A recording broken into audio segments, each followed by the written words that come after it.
ദൈവം എന്നെ സൃഷ്ടിച്ചപ്പോൾ ഏത് നിലയിൽ ജീവിക്കാൻ എനിക്കായിട്ട് വഴി ഉണ്ടാക്കിയോ ആ വഴിയിലേക്ക്. അതാണ് ഏൻഷ്യൻ വേസ് എന്ന് പറയുമ്പോഴത്തേക്കുണ്ടാകുന്ന അർത്ഥം എന്ന് പറയുന്നത്. അതായത് God wants me to walk in the same way that God had made for me. ദൈവം എനിക്ക് വേണ്ടി ഏത് വഴിയാണ് ഒരുക്കിയത് ആ വഴി, അതാണ് ancient ways. And that is everlasting ways. Okay, അപ്പോൾ വ്യസനത്തിനുള്ള മാർഗം എന്നിൽ ഉണ്ടോ എന്ന് നോക്കി എന്റെ പാപങ്ങളെ ഞാൻ അറിയണം. എന്തൊക്കെയാണ് എന്നിൽ ഉണ്ടായിട്ടുള്ള പാപങ്ങൾ എന്നുള്ളത് ഞാൻ അറിയണം. 51-ാം സങ്കീർത്തനത്തിൽ ദാവീദ് പ്രാർത്ഥിക്കുമ്പോൾ, 51-ാം സങ്കീർത്തനം നമ്മൾ അതിന്റെ മൊത്തമായിട്ട് വാസ്തവത്തിൽ അങ്ങനെ ഒരു വാക്കാണ്. 2-ാമത്തെ വാക്യത്തിൽ എന്നെ നന്നായി കഴുകി എന്റെ അകൃത്യം പോക്കണമേ, എന്റെ പാപം പോക്കി എന്നെ വെടിപ്പാക്കണമേ, എന്റെ ലംഘനങ്ങളെ ഞാൻ അറിയുന്നു, എന്റെ പാപം എപ്പോഴും എന്റെ മുമ്പിൽ ഇരിക്കുന്നു. എന്റെ ലംഘനങ്ങളെ ഞാൻ അറിയുന്നു. നമ്മൾ നല്ലൊരു ശതമാനത്തിന്റെ ഈ പ്രശ്നം എന്റെ ലംഘനങ്ങളെ ഞാൻ അറിയുന്നില്ല എന്നുള്ളതാണ്. മെനി ടൈംസ് നമ്മൾ അറിയുന്നില്ല നമ്മുടെ പാപങ്ങൾ എന്താണെന്നുള്ള കാര്യം. നമ്മൾ ചെക്ക് ചെയ്തിട്ടില്ല, ടെസ്റ്റ് ചെയ്ത് നോക്കിയിട്ടില്ല, അല്ലേ? നമ്മൾ കർത്താവിനോട് ചോദിച്ചില്ല, കർത്താവെ നിന്നെ വേദനിപ്പിക്കുന്ന എന്തെങ്കിലും മാർഗം എന്നിൽ ഉണ്ടോ എന്നുള്ളത് ഞാൻ ചോദിച്ചില്ല. ചോദിക്കുമ്പോൾ കർത്താവ് പറയും, ചോദിച്ചില്ലെങ്കിൽ ചില പറയത്തില്ല. ചോദിക്കുമ്പോൾ കർത്താവ് പറയും, യെസ്, നിന്റെ ആ വാക്ക് എന്നെ വേദനിപ്പിച്ചു, നീ ആ വ്യക്തിയോട് അങ്ങനെ ഇടപെട്ടത് എന്നെ വേദനിപ്പിച്ചു, നീ അവളെ വെറുതെ വിട്ടത്, അവളുടെ ആവശ്യത്തിൽ സഹായിക്കാതെ അവളെ പറഞ്ഞു വിട്ടത് എന്നെ ഒത്തിരി വേദനിപ്പിച്ചു. നിനക്ക് ദൈവം വേദനിക്കുകയാണ്. അപ്പൊ അത് എന്ത് ചെയ്താലേ പറ്റുള്ളൂ? നമ്മൾ ലോകനീതി ആയിരിക്കും നമ്മൾ പറയുന്നത്. പിന്നെ അവൾ ഒരു ദിവസം ഇങ്ങോട്ട് വന്നു കഴിഞ്ഞാൽ 500 രൂപ കൊടുക്കാനോ, പിന്നെ വേറെ പണിയൊന്നുമില്ല. പക്ഷെ അവക്ക് 500 രൂപ ആവശ്യമുണ്ട്. ദൈവം നിന്റെ അടുത്തോട്ട് പറഞ്ഞു വിട്ടതല്ലേ. സഹായിക്കാൻ എപ്പോൾ കഴിയുമോ അപ്പോഴെല്ലാം സഹായിക്കണം. പിന്നെ സഹായിക്കാൻ പറ്റുമോ? നിങ്ങൾ സ്വർഗത്തിൽ ചെന്നിട്ട് കൊടുക്കുക, കാശ് കൊടുക്കണമെന്ന് വെച്ചാൽ നടക്കുമോ? നിങ്ങൾ സ്വർഗത്തിൽ ചെന്ന് കഴിഞ്ഞിട്ട് സഹായിക്കണമെന്ന് വെച്ചാൽ നടക്കുമോ? ഇല്ല. എപ്പോഴേ സഹായിക്കാൻ പറ്റുള്ളൂ? ഇപ്പോഴല്ലേ സഹായിക്കാൻ പറ്റുള്ളൂ. സഹായിക്കുക. സഹായിച്ചില്ലെങ്കിൽ കർത്താവിന് എന്തുണ്ടാകുന്നു? വേദന ഉണ്ടാകുന്നു. കർത്താവ് അതുകൊണ്ടാണ് ചോദിക്കുന്നത്, കർത്താവ് എനി ഹർട്ട്ഫുൾ വേസ്, നിന്നെ വേദനിപ്പിക്കുന്ന എന്തെങ്കിലും കാര്യങ്ങൾ ഞാൻ ചെയ്തിട്ടുണ്ടോ? എന്തെങ്കിലും മാർഗം എന്നിലുണ്ടോ? എന്തെങ്കിലും ഒരു വഴി എന്നിലുണ്ടോ? അത് ചോദിച്ചു കഴിയുമ്പോൾ പിന്നുള്ള പ്രശ്നം എന്നറിയാമോ? പിന്നെ എന്റെ ജീവിതത്തിലെ ഏറ്റവും വലിയ പ്രശ്നം എന്റെ പാപം എന്റെ മുമ്പിലിരിക്കുന്ന. ഇത് പാപം മുന്നേ വന്ന് ഒരിക്കലും കയറി നിൽക്കുന്നില്ല. അതുകൊണ്ട് എന്ത് ചെയ്യുന്നില്ല? നമ്മൾ വളരെ സന്തോഷമാണല്ലോ, ഹാപ്പിയാണല്ലോ. കാര്യം നമ്മൾ തന്നെ ചിന്തിക്കുന്നു നമ്മൾ വളരെ നല്ല ആളുകളാണെന്നാണ്. അത് നമ്മൾ പറയുന്നു അങ്ങനെയാണ്. ഒത്തിരി പേര് നമ്മൾ പറയുന്നു, നമ്മൾ പറയും, എന്റെ ബ്രദറെ എന്നോട് ഒത്തിരി പേര് പറഞ്ഞു നിന്നെ പോലെ ഇത്ര സൗമ്യതയുള്ള ഒരാളെ ഞാൻ, അല്ലെങ്കിൽ ഒത്തിരി പേരുണ്ട് പറഞ്ഞു, ഇല്ലേ? ഞാൻ ഈ കഴിഞ്ഞ ദിവസം ഒരാൾ പറഞ്ഞൊരു കാര്യമുണ്ട്. ഏറ്റവും ഹമ്പിൾ ആയിട്ടുള്ള ഒരാളെ ഒരു രാജാവ് കണ്ടെത്തി. ഹ്യൂമിലിറ്റിക്ക് ഒരു അവാർഡ് കൊടുക്കാനായിട്ട് തീരുമാനിച്ചു. ഏറ്റവും ഹമ്പിൾ ആയിട്ടുള്ള ആള്. എന്നിട്ട് രാജാവ് എന്ത് ചെയ്യുന്നറിയാമോ? അയാൾക്ക് ഒരു മെഡൽ കൊടുത്തു. മെഡൽ. പക്ഷെ ഒറ്റ പ്രശ്നം, പിറ്റേ ദിവസം തൊട്ട് പുള്ളി മെഡലും തൂക്കിയാൽ നടക്കത്തുള്ളൂ എന്നുള്ളതാണ്. മനസ്സിലായില്ലേ? അതോടെ അദ്ദേഹത്തിന്റെ ഹ്യൂമിലിറ്റി തീർന്നു കിട്ടി, ഇല്ലേ? ഹമ്പിൾ ആണെങ്കിൽ എന്ത് ചെയ്യത്തില്ല? ഹ്യൂമിലിറ്റിയുടെ മെഡലും തൂക്കിക്കൊണ്ട് നടക്കത്തില്ല. നമ്മുടെയൊക്കെ പ്രശ്നം ഹ്യൂമിലിറ്റിയുടെ മെഡലും തൂക്കിക്കൊണ്ട് നടക്കുകയാണ് നമ്മളെല്ലാവരും, ഇല്ലേ? പക്ഷെ അത് ആരെ വേദനിപ്പിക്കുന്നു? So I need to ask Lord, is there any hurtful ways in my life? എന്തെങ്കിലും വാക്കുകൾ ഞാൻ പറഞ്ഞത് നിന്നെ വേദനിപ്പിക്കുന്നുണ്ടോ? എന്റെ ഏതെങ്കിലും ആറ്റിറ്റ്യൂഡ്, എന്റെ ഏതെങ്കിലും സ്വഭാവം നിന്നെ വേദനിപ്പിക്കുന്നുണ്ടോ? ഉണ്ടെങ്കിൽ എന്ത് ചെയ്യണം? അതിനെ ക്ലെൻസ് ചെയ്യണം. ക്ഷമ ആവശ്യമാണ്, പാപക്ഷമ ആവശ്യമാണ്. അതേപോലെ തന്നെ പ്രാധാന്യം അറിയിക്കുന്ന കാര്യമാണ് ക്ലെൻസിങ്ങും ആവശ്യമാണ്. നമ്മൾ ഇനി പഠിക്കുന്ന ഭാഗങ്ങളുമായിട്ട് ബന്ധപ്പെട്ട് വിലാപങ്ങളിലെ ഒരു പാസേജ്, എസ്പെഷ്യലി ചാപ്റ്റർ 3, അതിനകത്തെ പല പാസേജസ് പഠിക്കാനായിട്ട് നമുക്കുണ്ട്. എങ്കിലും ഇതുമായിട്ട് റിലേറ്റഡ് ആയിട്ട് ചില വാക്യങ്ങൾ മാത്രം ഞാനൊന്ന് വായിക്കുകയാണ്. 22 മുതൽ 50 വരെയുള്ള വാക്യങ്ങളാണ്. വാക്യങ്ങളിൽ നമ്മളുടെ പാപങ്ങളുമായിട്ട് ബന്ധപ്പെട്ട ചില കാര്യങ്ങളുണ്ട്. 22-ാം വാക്യം പറയുന്നതിനെന്നറിയാമോ? നാം മുടിഞ്ഞു പോകാതിരിക്കുന്നത് യഹോവയുടെ ദയ ആകുന്നു. നാം മുടിഞ്ഞു പോകാതിരിക്കുന്നത് യഹോവയുടെ ദയയാകുന്നു. നാം മുടിഞ്ഞു പോകാതിരിക്കുന്നത് യഹോവയുടെ ദയയാകുന്നു. എന്നെ ഒത്തിരി സ്വാധീനിച്ചിട്ടുള്ള ഒരു വാക്യമാണ്. പലപ്പോഴും നമ്മൾ ചിന്തിക്കുന്നത് നമ്മൾ മുടിഞ്ഞു പോകാതിരിക്കുന്നത് ഇപ്പം വലിയ കുഴപ്പമൊന്നുമില്ലാതെ ജീവിക്കുന്നുണ്ടാണെന്നാ. നമുക്കെല്ലാം അങ്ങനെ ഉണ്ട്. പണ്ടൊക്കെ ആണെന്നെങ്കിൽ ബ്രദറെ ഞാൻ എന്റെ ലൈഫൊക്കെ വളരെ മോശമാണെന്നുണ്ട്, പക്ഷെ ഇപ്പോൾ ഏതാണെങ്കിലും ദൈവം സഹായിച്ച് അതിൽ നിന്നൊക്കെ ഒരു വിടുതൽ പ്രാപിക്കാൻ നമ്മൾ കർത്താവ് സഹായിച്ചു. അതുകൊണ്ടാണ് കർത്താവ് കരുണ കാണിക്കുന്നതെന്നാണ് ചിലർ പറയുന്നത്. ഞാൻ നന്നായിട്ട് ജീവിക്കുന്നത് കൊണ്ടാണ് കർത്താവിനോട് കരുണ കാണിക്കുന്നത്. നന്നായിട്ട് ജീവിക്കുന്നതോട് കരുണ കാണിക്കേണ്ട കാര്യമല്ലോ ഉണ്ടോ? ഇല്ലേ? നാം മുടിഞ്ഞു പോകാതിരിക്കുന്നത് അവന്റെ ദയയാകുന്നു. അതുകൊണ്ട് നമുക്ക് ദൈവത്തിന്റെ സന്നിധിയിൽ യാതൊരു രീതിയിലും ഒന്നും ചെന്ന് പുകഴുവാനില്ല എന്ന് നമുക്ക് മനസ്സിലാക്കണം.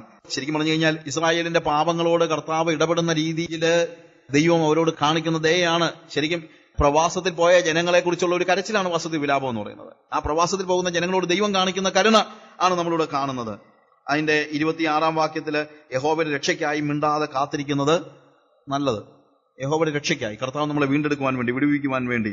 എന്നിട്ട് 31 വാക്യത്തിൽ കർത്താവ് എന്നേക്കും തള്ളിക്കളയുകയില്ലല്ലോ, അവൻ ദുഃഖിപ്പിച്ചാലും അവന്റെ മഹാദയയ്ക്കൊത്തവണ്ണം അവന് കരുണ തോന്നും. മനസ്സോടെ അല്ലല്ലോ അവൻ മനുഷ്യപുത്രന്മാരെ ദുഃഖിപ്പിച്ച് വ്യസനിപ്പിക്കുന്നത്. മനസ്സോടെ അല്ലല്ലോ അവൻ മനുഷ്യപുത്രന്മാരെ ദുഃഖിപ്പിച്ച് വ്യസനിപ്പിക്കുന്നത്. നമ്മളെ അവൻ വ്യസനിപ്പിക്കുന്നത് എന്തിനാണെന്നറിയാമോ? മനസ്സോടല്ല. എന്തിനു വേണ്ടിയാണ്? ഒരു മടങ്ങി വരവിന് വേണ്ടിയാണ്. പക്ഷെ നമുക്ക് ആ വ്യസനം പോലും ഇല്ല. അതാണ് ഇന്നത്തെ പ്രശ്നം. ഞാൻ പാപം ചെയ്താൽ എനിക്ക് ഒന്നുണ്ടാകണം, വ്യസനം ഉണ്ടാകണം. ഞാൻ പറഞ്ഞല്ലോ, ഞാൻ പാപം ചെയ്യുമ്പോൾ ഒന്നുകിൽ ഞാൻ മറ്റുള്ളവരെ വ്യസനിപ്പിക്കുന്നു, ഏറ്റവും ആദ്യം ഞാൻ ആരെ വ്യസനിപ്പിക്കുന്നു? ദൈവത്തെ വ്യസനിപ്പിക്കുന്നു. ഞാൻ ദൈവത്തെ വ്യസനിപ്പിക്കുന്നു, മറ്റുള്ളവരെ വ്യസനിപ്പിക്കുന്നു. എന്നാൽ ഇത് രണ്ടും നെഗറ്റീവ് ആസ്പെക്ട് ആണെങ്കിൽ അതിന്റെ പോസിറ്റീവ് ആസ്പെക്റ്റിലേക്കുള്ള വളർച്ച എന്നറിയാമോ?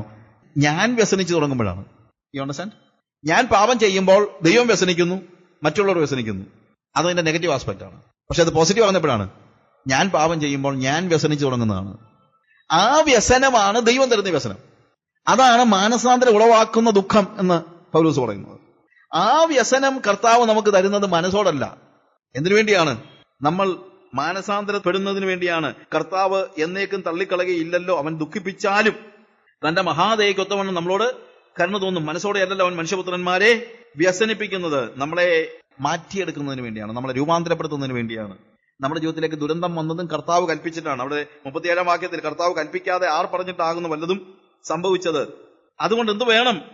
ഈ 39 വാക്യത്തിൽ ഓരോരുത്തരും താന്താന്റെ പാപങ്ങളെ കുറിച്ച് നെടുവീർപ്പിടട്ടെ. ഓരോരുത്തരും താന്താന്റെ പാപങ്ങളെ കുറിച്ച് നെടുവീർപ്പിടട്ടെ. നമ്മുടെ ജീവിതത്തിലെ സ്വഭാവത്തിൽ ആദ്യമൊക്കെ നമ്മൾ വലിയ വലിയ പാപങ്ങളുടെ പട്ടികയൊക്കെ ഉണ്ടായിരിക്കും. പക്ഷേ ആ പാപങ്ങൾ ചെയ്യാതിരിക്കുന്നു എന്നുള്ള ഒരു ചെറിയ ആശ്വാസം കൊണ്ട് പോലും കാര്യമില്ല. കാരണം ദൈവം നമ്മളിൽ നിന്ന് പ്രതീക്ഷിക്കുന്നത് 100% വിശുദ്ധിയാണെങ്കിൽ നമ്മുടെ ഓരോ ദിവസവും നമ്മൾ എന്ത് ചെയ്താലേ പറ്റുള്ളൂ? കൂടുതൽ കൂടുതൽ ക്ലെൻസിങ്ങിന്റെ ഒരു സ്റ്റേജിലേക്ക് നമ്മൾ പോയാലേ പറ്റുള്ളൂ. ഞാൻ പലപ്പോഴും ആലോചിച്ചിട്ടുണ്ട്, നമുക്ക് ഏറ്റവും കൂടുതൽ പാപബോധം തോന്നുന്നത് എപ്പോഴാണ്? നമ്മുടെ ചിന്ത നമ്മൾ രക്ഷിക്കപ്പെടുമ്പോഴാണെന്നാ. ഓഫ് കോഴ്സ് രക്ഷിക്കപ്പെടുമ്പോൾ നമുക്ക് വലിയ പാപബോധം ഉണ്ടാകാറുണ്ട്.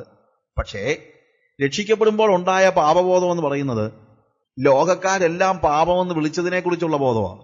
ശരിക്കും പാപബോധം ഉണ്ടാകുന്നത് ദൈവത്തോട് നമ്മൾ കൂടുതൽ അടുക്കുമ്പോഴാണ്.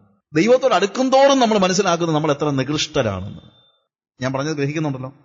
അപ്പോൾ അവിടെയാണ് ക്ലെൻസിങ് ആവശ്യമായിരിക്കുന്നത്. നമ്മൾ ആദ്യം എന്ത് ചെയ്തു? കർത്താവേ ഞാനൊരു പാപിയാണെന്ന് പറഞ്ഞ് കരഞ്ഞു വിളിച്ചു. കർത്താവ് നമ്മുടെ പാപങ്ങളെല്ലാം ക്ഷമിച്ചു. യെസ്, ഒറ്റ പ്രാർത്ഥന പ്രാർത്ഥിച്ചു കാണുള്ളൂ. അതൊക്കെ ശരിയാണ്. പക്ഷേ അന്ന് ഒറ്റ പ്രാർത്ഥന മതിയായിരുന്നു. പക്ഷേ നമ്മുടെ ആത്മീയ യാത്രയിൽ നമ്മൾ ദൈവത്തോട് കൂടുതൽ കൂടുതൽ അടുക്കുമ്പോൾ, അവന്റെ വെളിച്ചത്തിലേക്ക് കൂടുതൽ കൂടുതൽ നടന്നു കയറുമ്പോൾ നമ്മുടെ ജീവിതത്തിലെ ഓരോ വൃത്തികെട്ട അവസ്ഥകളും നമ്മൾ തിരിച്ചറിയാണ്. നേരത്തെ അതൊന്നും പാവമായിട്ട് നമ്മുടെ മനസ്സിൽ പോലും ഇല്ലായിരുന്നു. കാര്യം ലോകക്കാർക്ക് അതൊന്നും പാവമൊന്നുമല്ല, ലോകത്തിലുള്ളവർക്ക് അത് പാവമൊന്നും അല്ല. കർത്താവിന്റെ വെളിച്ചത്തിൽ നമ്മളെ കാണാൻ തുടങ്ങുമ്പോൾ തൊട്ട് നമ്മൾ വീണ്ടും വീണ്ടും നമ്മളിലേക്ക് എന്തുണ്ടാകും?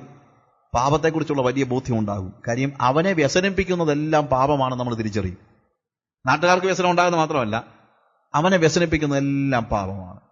അന്നേരം എന്റെ പാപങ്ങൾ എന്റെ മുമ്പിലിരിക്കാൻ തുടങ്ങും. അവിടെയാണ് ഞാൻ എന്റെ പാപത്തെ ഓർത്ത് നെടുവീർപ്പിടുന്നതായ സ്റ്റേജ്. ഓരോരുത്തൻ തന്റെ പാപങ്ങളെ കുറിച്ച് നെടുവീർപ്പിടട്ടെ. 40 വാക്യത്തില് നാം നമ്മുടെ നടപ്പ് ആരാഞ്ഞ് ശോധന ചെയ്ത യഹോവയുടെ അടുക്കലേക്ക് തിരിയുക. നാം കൈകളെയും ഹൃദയത്തെയും സ്വർഗസ്ഥനായ ദൈവത്തിങ്കിലേക്ക് ഉയർത്തുക. ഞങ്ങൾ അതിക്രമം ചെയ്തു, മത്സരിച്ചു, നീ ക്ഷമിച്ചതുമില്ല. നീ കോപം പുതച്ച് ഞങ്ങളെ പിന്തുടർന്നു, കരുണ കൂടാതെ കൊന്നുകളഞ്ഞു. ഞങ്ങളുടെ പ്രാർത്ഥന കടക്കാതെ വണ്ണം നീ മേഘം കൊണ്ട് നിന്നെ തന്നെ മറച്ചു. നീ ഞങ്ങളെ ജാതികളുടെ ഇടയിൽ ചവറും എച്ചിലും ആക്കിയിരിക്കുന്നു.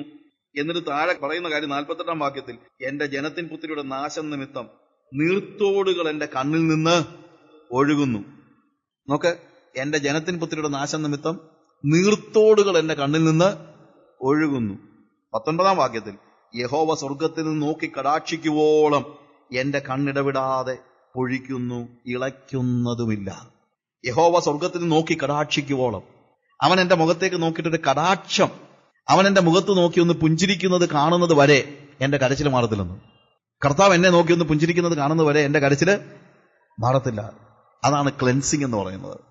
പേഴ്സണൽ ക്ലെൻസിങ്ങിന് വേണ്ടിയുള്ള ഒരു വലിയ ഒരു അഭിവാഞ്ച നമ്മുടെ ജീവിതത്തിൽ എപ്പോഴും ഉണ്ടായിരിക്കണം. അത് we need to pray for our personal cleansing, നമ്മുടെ വ്യക്തിപരമായ ശുദ്ധീകരണത്തിന് വേണ്ടി. ഏറ്റവും അടിസ്ഥാനപരമായി മനസ്സിലാക്കേണ്ടത്, പാപങ്ങളുടെ മോചനത്തിന് വേണ്ടി നമ്മൾ പ്രാർത്ഥിക്കണം. കർത്താവേ ഞങ്ങളുടെ കടക്കാരോട് ഞങ്ങൾ ക്ഷമിച്ച പോലെ ഞങ്ങളുടെ കടങ്ങളെ ഞങ്ങളോടും ക്ഷമിക്കണമേ. അത് ശിഷ്യന്മാരുടെ പ്രാർത്ഥനയാണ്. പാപങ്ങളുടെ മോചനത്തിന് വേണ്ടി പ്രാർത്ഥിക്കുമ്പോൾ നമ്മൾ മനസ്സിലാക്കണം, അതോട് ചേർന്ന് പ്രാർത്ഥിക്കേണ്ട ഏറ്റവും പ്രധാനപ്പെട്ട പ്രാർത്ഥന, കർത്താവേ എന്റെ പാപങ്ങളെ പോക്കി എന്നെ ശുദ്ധീകരിക്കണമേ. ഈ സോപ്പ് കൊണ്ട് എന്നെ കഴുകണമേ, ക്ലെൻസ് ചെയ്യണമേ. Cleansing is very much need. അതുകൊണ്ട് ഈ കാലയളവിൽ നമ്മുടെ സഭകളിൽ ക്ലെൻസിങ്ങിന് വേണ്ടിയുള്ള ഒരു അഭിവാഞ്ച ഉണ്ടാകണം, പാപമോചനത്തിന് വേണ്ടിയുള്ള അഭിവാഞ്ച ഉണ്ടാകണം. പക്ഷെ അതിലപ്പുറത്തായിട്ട് ചെലന്തി വല മാത്രമല്ല, ഓരോ ദിവസങ്ങളിലും എന്നിലേക്ക് കടന്നു വരുന്ന ആ ചെലന്തിയെ കൂടെ കൊന്നുകളയുന്ന ഒരു സ്റ്റേജ്, കംപ്ലീറ്റ് ക്ലെൻസിങ്ങിലേക്കുള്ള ഒരു വലിയ വളർച്ച നമുക്കുണ്ടാകണം. ഇനി we need to pray for a safe landing എന്ന് ഞാൻ പറഞ്ഞല്ലോ. ലൂക്കോസിന്റെ സുവിശേഷം 21-ാം അധ്യായം, ലൂക്ക് 21, 21-ാം അധ്യായം, അതിന്റെ 36-ാം വാക്യം. ആകയാൽ ഈ സംഭവിപ്പാനുള്ള എല്ലാറ്റിനും ഒഴിഞ്ഞു പോകുവാനും മനുഷ്യപുത്രന്റെ മുമ്പിൽ നിൽപ്പാനും നിങ്ങൾ പ്രാപ്തരാകേണ്ടതിന് സദാകാലം ഉണർന്നും പ്രാർത്ഥിച്ചുകൊണ്ടിരിപ്പീൻ. നിങ്ങൾ സദാകാലം ഉണർന്നും പ്രാർത്ഥിച്ചുകൊണ്ടിരിപ്പീൻ. എന്തിനു വേണ്ടിയാണ്? ആകയാൽ ഈ സംഭവിപ്പാനുള്ള എല്ലാത്തിനും ഒഴിഞ്ഞു പോകാനും മനുഷ്യപുത്രന്റെ മുമ്പിൽ നിൽപ്പാനും. നമുക്ക് ഇതെല്ലാം കഴിഞ്ഞിട്ട്, നമ്മൾ ഇതെല്ലാ കാര്യങ്ങളും ചെയ്തിട്ട് ദൈവത്തിന്റെ സന്നിധിയിൽ നിൽപ്പാൻ നമുക്ക് കഴിഞ്ഞില്ലെങ്കിൽ, കർത്താവിന്റെ വരവെങ്കിൽ അവന്റെ മുമ്പിൽ നിൽക്കാനുള്ള അവസ്ഥയിലേക്ക് നമുക്ക് വരാൻ കഴിയുന്നില്ലെങ്കിൽ എന്താ അതിന്റെ അർത്ഥം? അതുകൊണ്ട് യാതൊരു പ്രയോജനം നമുക്ക് ഉണ്ടാകുന്നില്ല. ഇതുപോലുള്ള വലിയ പ്രതിസന്ധികളിലൂടെ നമുക്ക് അതിന് മുമ്പിൽ പറയുന്ന എല്ലാം ആ ഉണ്ടാകുന്ന ഏറ്റവും വലിയ പ്രതിസന്ധികളെ കുറിച്ചാണ്. ആ പ്രതിസന്ധികളിൽ നിൽക്കാൻ നമുക്ക് കഴിയുന്നില്ലെങ്കിൽ എന്താ അതിന്റെ അർത്ഥം? അതുകൊണ്ട് എന്റെ എപ്പോഴുമുള്ള പ്രാർത്ഥനയുടെ ഒരു പ്രധാനപ്പെട്ട കാര്യം എന്തായിരിക്കണം? കർത്താവേ, നിന്റെ സന്നിധിയിൽ എന്നെ നിർത്തണമേ. നീ വരുമ്പോൾ നിന്റെ സന്നിധിയിൽ നിൽപ്പാൻ എനിക്ക് കഴിയണമേ. ഓഫ് കോഴ്സ് കർത്താവ് നമ്മളെ നിർത്തും, അത് വേറെ കാര്യം. പക്ഷെ അത് നമ്മുടെ കൺസേൺ ആയിരിക്കണം, പേടിയോടെ. ഞാൻ പറഞ്ഞല്ലോ, ഒരു ക്രിസ്ത്യാനിയുടെ പ്രാർത്ഥന ഒരിക്കലും എന്തിൽ നിന്നല്ല, പേടിയിൽ നിന്നല്ല. കർത്താവേ നിൽക്കുമോ, കർത്താവേ പോകുമോ, ഇതൊന്നുമല്ല. നമുക്ക് പലപ്പോഴും നിൽക്കുമോ പോകുമോ എന്നുള്ള പേടിയാണ്. ഇത് പേടിയുടെ പ്രാർത്ഥന അല്ല. ഞാൻ പറഞ്ഞല്ലോ, പ്രാർത്ഥിക്കുന്ന ഒരേ കാര്യമായിരിക്കും, പക്ഷെ ഇത് പേടിച്ചല്ല പ്രാർത്ഥിക്കുന്നത്. എന്താ പ്രാർത്ഥിക്കുന്നത്? എന്ത്?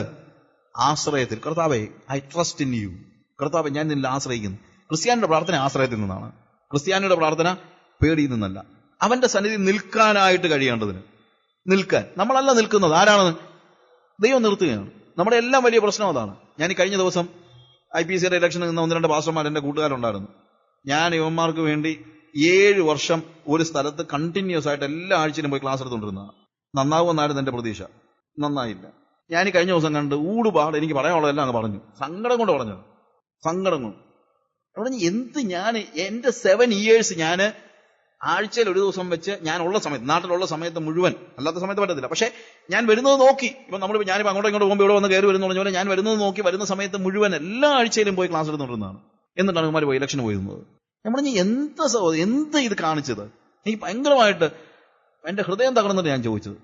ഉടനെ അദ്ദേഹം പറഞ്ഞൊരു കാര്യം എന്നറിയാം, അച്ഛൻ നമ്മൾ ഉദ്ദേശിക്കുന്നതല്ല, ഇവിടെ നിൽക്കണമെങ്കിൽ ഇങ്ങനെയൊക്കെ ഉണ്ടെങ്കിലേ പറ്റുള്ളൂ. നമ്മൾ ഉദ്ദേശിക്കുന്നതല്ല, ഇവിടെ നിൽക്കണമെങ്കിൽ ഇങ്ങനെയൊക്കെ ഉണ്ടെങ്കിലേ പറ്റൂ. നമുക്ക് പിടിച്ചിരിക്കണ്ടേ? ഞാൻ പറഞ്ഞു, അവിടെ എൻ്റെ ഏറ്റവും വലിയ സങ്കടം എന്നു ചോദിച്ചു കഴിഞ്ഞാൽ, നിന്റെ ചിന്ത എന്താ? ഇപ്പോഴും നീ നിൽക്കുക എന്നാ, ഇല്ലേ? ഇവിടെ നിൽക്കണമെങ്കിൽ ഇതേ പറ്റുള്ളൂ എന്ന് പറഞ്ഞാൽ അതിന്റെ അർത്ഥം നമ്മൾ നിൽക്കുകയാണെന്നാണ് നമ്മുടെ ചിന്ത. വേദപുസ്തകം അങ്ങനല്ല പഠിപ്പിക്കുന്നത്. നമ്മൾ നിൽക്കുകയല്ല, അവൻ നമ്മളെ നിർത്തുകയാണ്. IPC നിൽക്കണമെങ്കിൽ, IPC കർത്താവ് കൊണ്ട് നിർത്തത്തില്ലല്ലോ, അതിലേക്കത്തെ പ്രശ്നം. IPC നിൽക്കണമെങ്കിൽ അതൊക്കെ വേണമായിരിക്കും. കർത്താവ് നിർത്തുന്നവന് അതൊന്നും വേണ്ട. സ്വയം നിൽക്കാൻ നോക്കുന്നവന് മതി ഇതൊക്കെ. ഇന്നീ കാണിക്കുന്ന എല്ലാ കൂത്തുകാഴ്ചകളും ആളുകൾ എന്തിനു വേണ്ടി ചെയ്യുന്നറിയാമോ? സ്വയം നിൽക്കാൻ നോക്കുന്നവനാണ്. ദൈവം നിർത്തിയാൽ മതി എന്ന് പറയുന്നവന് ഇതിന്റെ ഒന്നും പറയാൻ പോകത്തൊന്നുമില്ല. അപ്പൊ അതുകൊണ്ടാ അവന്റെ സന്നിധിയിൽ നിൽപ്പാൻ നമ്മൾ എന്ത് ചെയ്തുകൊണ്ടിരിക്കണം? പ്രാർത്ഥിക്കണം. നമ്മൾ പറയുന്നത് എന്താ പറയുന്നത്? കർത്താവേ, നീ എന്നെ നിർത്തണം. ആശ്രയത്തിൽ നിന്നുള്ള പ്രാർത്ഥന എന്ന നിലയിലാണ് നമുക്കത് കാണാൻ പറ്റുന്നത്. അതിന്റെ 40-ാമത്തെ വാക്യത്തിൽ, അതുപോലെ തന്നെ 40-ാം വാക്യത്തിലും അതിന്റെ 46-ാം വാക്യത്തിൽ നമ്മൾ വായിക്കുമ്പോൾ, 22-ന്റെ 40-ാം വാക്യത്തിൽ, ആ സ്ഥലത്ത് എത്തിയപ്പോൾ അവൻ അവരോട്, നിങ്ങൾ പരീക്ഷയിൽ അകപ്പെടാതിരിപ്പാൻ പ്രാർത്ഥിപ്പീൻ. 46-ാം വാക്യത്തിലും, നിങ്ങൾ ഉറങ്ങുന്നതെന്ത്, പരീക്ഷയിൽ അകപ്പെടാതിരിപ്പാൻ എഴുന്നേറ്റ് പ്രാർത്ഥിപ്പീൻ എന്ന് പറഞ്ഞു. നമ്മൾ മാതൃകാ പ്രാർത്ഥന പഠിക്കുന്നുണ്ട്. ആ സമയത്ത് പറയേണ്ട വാക്കുകളാണ്. എങ്കിലും അവിടെ പറയുന്ന കാര്യം, നിങ്ങൾ പരീക്ഷയിൽ അകപ്പെടാതിരിക്കാൻ. നമ്മൾ ചിന്തിക്കരുത് യേശു കർത്താവ് ഗെത്സമന തോട്ടത്തിൽ ശിഷ്യന്മാരെ എല്ലാം ആക്കിയത് യേശുവിന് വേണ്ടി പ്രാർത്ഥിക്കാനാണെന്ന്. അവിടെ എഴുതിയിരിക്കുന്ന വാക്കെന്താണ്? നിങ്ങൾ പരീക്ഷയിൽ അകപ്പെടാതിരിക്കാൻ നോക്കുക. കർത്താവ് എങ്ങനെങ്കിലും പരീക്ഷയിൽ അകപ്പെടാതിരിക്കാൻ പ്രാർത്ഥിക്കാനല്ല അവിടെ പറയുന്നത്, നിങ്ങൾ. So that should be one of our prime cause or reason for praying. We need to see that we are standing for him. നമ്മൾ അവന് വേണ്ടി, അല്ലെങ്കിൽ അവൻ നമ്മളെ നിർത്തുന്നത്. അവന്റെ സന്നിധി നമ്മൾ നിൽക്കുന്നതിന് വേണ്ടി നമ്മൾ എന്ത് ചെയ്യണം? We need to pray. Okay, സമയത്തിന്റെ പരിമിതി കൊണ്ട് നമ്മൾ വീണ്ടും എപ്പോഴെങ്കിലും അതിനെ കാര്യങ്ങളെ കുറിച്ചൊക്കെ പഠിക്കുന്നുണ്ടല്ലോ. 119 സങ്കീർത്തനം അതിന്റെ 18 വാക്യത്തിൽ നമ്മൾ വായിക്കുമ്പോൾ നമ്മൾ കാണുന്നത് pray for an understanding. God may give you an understanding in scripture. ദൈവത്തിന്റെ വചനത്തിൽ അവിടെ 119:18 വായിച്ചേ. സാംസ്, നിന്റെ ന്യായപ്രമാണത്തിലെ അത്ഭുതങ്ങളെ കാണേണ്ടതിന് എന്റെ കണ്ണുകളെ നീ തുറക്കണം. അല്ലേ? കാരണം വേദപുസ്തകം മനസ്സിലാക്കാൻ ഗ്രീക്കും ഹീബ്രുവും പഠിച്ചാൽ പറ്റത്തില്ല. വേദപുസ്തകം മനസ്സിലാക്കാൻ ബുദ്ധി കൊണ്ട് പറ്റത്തില്ല. അവിടെ എന്ത് ചെയ്തേ പറ്റുള്ളൂ? നിന്റെ ന്യായപ്രമാണത്തിലെ അത്ഭുതങ്ങൾ. നോക്ക് ഉപയോഗിച്ചിരിക്കുന്ന വാക്ക്. ന്യായപ്രമാണത്തിൽ മുഴുവൻ എന്തോന്നാണ് പറഞ്ഞിരിക്കുന്നത്? വെള്ളം വീഞ്ഞാക്കിയ അത്ഭുതമല്ല, അത് മനസ്സിലാക്കാനല്ല. That is a smallest thing. അത് മനസ്സിലാക്കാനല്ല, നിന്റെ ന്യായപ്രമാണത്തിന്റെ അത്ഭുതങ്ങളെ. Because it is marvellous. The word of the Lord is marvellous. അത് മനസ്സിലാക്കാൻ എന്ത് സംഭവിച്ചാലേ പറ്റൂ? എന്റെ കണ്ണുകളെ നീ തുറക്കണം.